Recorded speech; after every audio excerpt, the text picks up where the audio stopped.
புது வருஷம் பொறுக்குது. எத்தனை வருஷம் ஆனாலும் வாழ்க்கை அப்படியே தான் இருக்குது.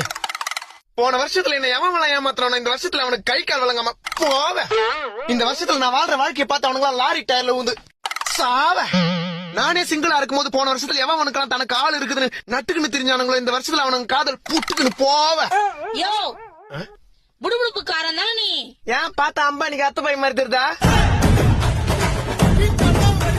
நக்கல் தாயா உனக்கு. புது வருஷம் பிறக்கும் போது எதுக்கு சாபமா விட்டுன்னு தெரியற? நான் பண்றது 12 மாசத்துல பட்ட கஷ்டங்கள் அப்படி என்ன பட்ட சொல்றேன் கேளு.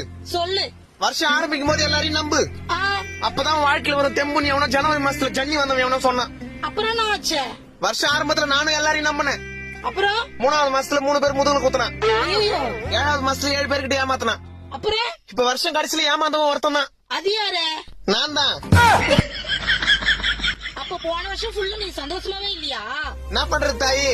மத்தவங்க கவலைய பத்தி வச்சா நம்ம சந்தோஷமா இருக்க முடியல. நம்ம சந்தோஷமா இருந்தா அதை பார்த்து மத்தவங்க கவலையாயிடுறான். சரி, இந்த 26ல ஒரு ரெசல்யூஷன் தான் என்ன? 4 விஷயம் தான். சொல்லு.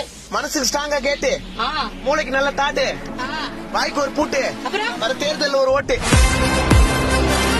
சரிப்பா. Happy new year. பத்தா